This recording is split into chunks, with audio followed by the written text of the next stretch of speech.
Recognizing the member from West Kelowna Peachland. Thank you, Madam Speaker. Today I rise as the MLA representing my constituents in West Kelowna Peachland and as the critic for Public Safety and Solicitor General in full support of a bill that reflects not just common sense, but deep respect.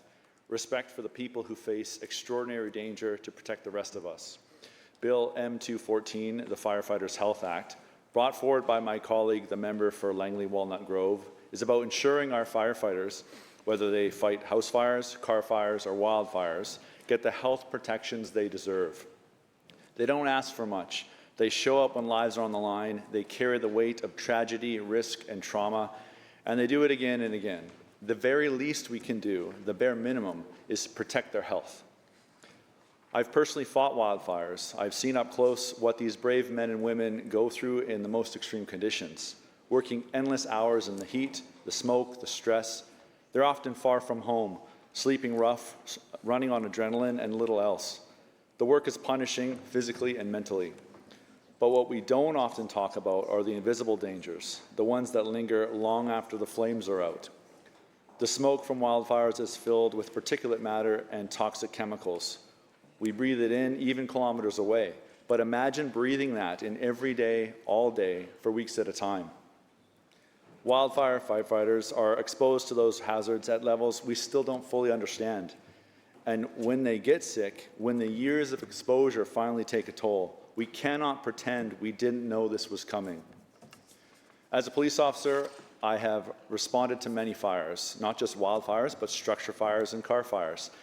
I've been on the ground at emergency scenes with firefighters, watching them put themselves between danger and the public. The thing that sticks with me is how many threats they face beyond just the fire itself.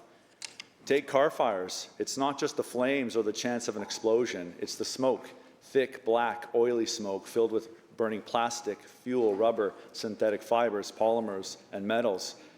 When these materials burn, they release toxic compounds, some of them known carcinogens. Firefighters run directly into that cloud. And then there's what happens after the fire. The off-gassing. I've stood over 100 meters away from a fire scene 2 or 3 days later, guarding a crime scene, and I could still smell the chemical stink in the air. That smell, that's still dangerous. That's still toxic. Imagine being the one who actually walked through it, breathed it in, carried it on your skin and on your gear. That's the reality for firefighters every single day. And let's not forget the mental health toll. Firefighters are routinely exposed to trauma, death, injury, destruction, tragedy. They carry those images long after the job is done. PTSD, depression, anxiety, these are real, common consequences of a life spent running toward danger. But how often do we stop to ask, are they okay? This bill doesn't just call for physical health screenings, it calls for mental health assessments too. A vital step toward acknowledging that the wounds we can't see are just as important as the wounds we can. Madam Speaker, I know firefighters whose lives were saved because of screening programs. They were lucky. The cancer was caught early. They're alive today because someone thought ahead. But I also know others who weren't so lucky, who developed cancer or chronic illness after years of service and received little or no help from the government. No support, no recognition. They were left to fight not just the disease, but the system. This is unacceptable. We are better than that, or at least we should be. We call firefighters heroes because they are, but words aren't enough. We ask them to stand between us and disaster. We count on them when homes are burning, when lives are at risk, when our forests are in flames. We trust them to show up, and they do, every time.